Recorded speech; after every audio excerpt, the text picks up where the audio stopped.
Let's talk to Robert Bates, the Research Director of the Centre for Migration Control, because just moments ago, the new immigration statistics, which are released quarterly, were released. And we're going to ask Robert precisely what he's found and what's going on. Robert, very good morning to you. Morning, Mike. Thanks for having me. Not at all. So what's the look? I mean, it's very complicated, isn't it, the way that they release these immigration stats? And it's all, it always takes a long time to actually figure out where the real numbers are. What have you managed to establish? Yeah, so they do hide it behind an incredibly complicated spreadsheet. So it looks like migration has fallen year on year between 2024 and 2023. The total number of people that were given a long-term visa, so will be in the UK for the foreseeable future, is, by my calculations, around about 850 to 891,000, depending on how you cut it. So it's a huge number still.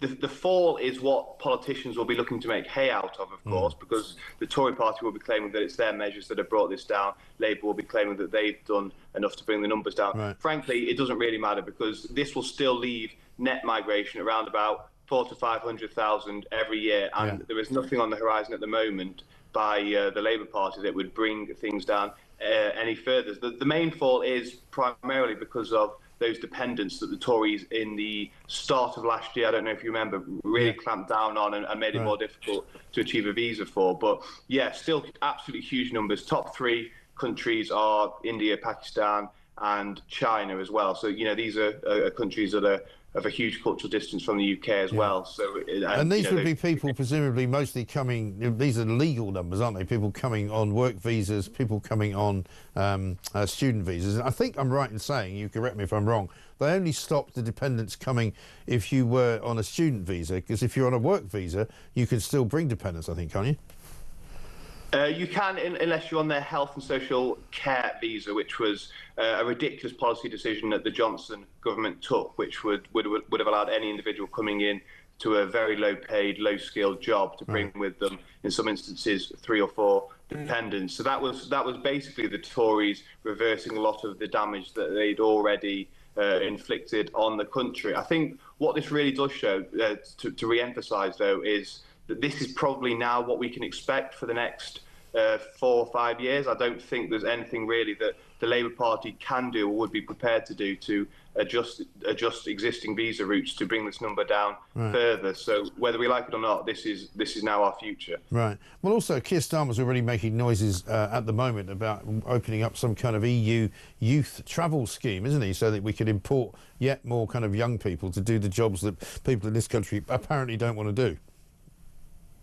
Yeah, it's exactly that. I mean, I don't know where he thinks he's got a mandate for that from, given that the British public clearly overwhelmingly voted for Brexit and then the Conservative Party to deliver Brexit. But this is the kind of high-minded scheme that the Labour Party seem to love. It won't be kind of Bohemian poets or Parisian painters that are coming in on this youth mobility scheme. It will be either low-skilled workers that force out British uni students looking for a bit of summer work, or those in the kind of gig economy, or even really those individuals that come from outside of Europe who have managed to find a back route via that scheme as well. Well, this is one of the things that people said when we announced that this is what the Labour Party were thinking of doing, that you'd get these people perhaps from North Africa getting themselves into Spain, getting themselves into Italy, and suddenly finding a legal route to come to the UK. And I mean, it seems like madness to me. Yeah, so there was obviously during the Brexit negotiations, the EU settlement scheme was to deal with those individuals living in Britain, and that was to give Europeans the right to reside in Britain. If you actually look in the figures of recent applications for that scheme, it's almost like a third of those individuals applying to be European settled individuals in Britain are from outside of Europe, coming from places like Bangladesh and Pakistan. So the problem is that these schemes, these great grand schemes, whenever they get introduced, are always exploited, and there are always loopholes found that really make a mockery of the whole process. Right. And one of the numbers that's interesting is the asylum claim numbers, right, which has apparently almost doubled since 2021.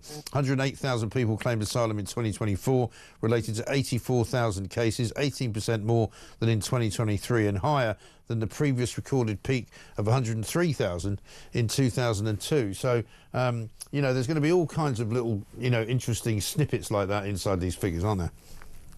Yeah, so I think throughout today we'll see a lot of those stories coming to the fore as people analyse the data a bit more. I think on the asylum point, it really is actually quite frankly ridiculous that we would have more asylum claims than we would have done 20 years ago. I mean, I think the world back in 2003 was probably quite unsafe, and there was a lot of disruption clearly in the Middle East. I think what that therefore shows is that our asylum system now is effectively thrown open its arms to anyone who wants to make an application. And of course, we know that the Labour Party are bringing forward plans to effectively grant amnesty to all those people that have come into the country illegally on the small boats as well, adding to a huge pull factor, and therefore more individuals are likely to arrive over the next 12 months as well. Yeah, well, that's the thing.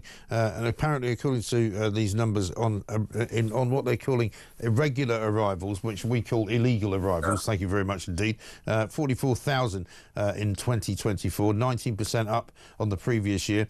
There were 37,000 small boat arrivals in 2024, which was 84% of what they're calling illegal arrivals, 25% more than the previous year.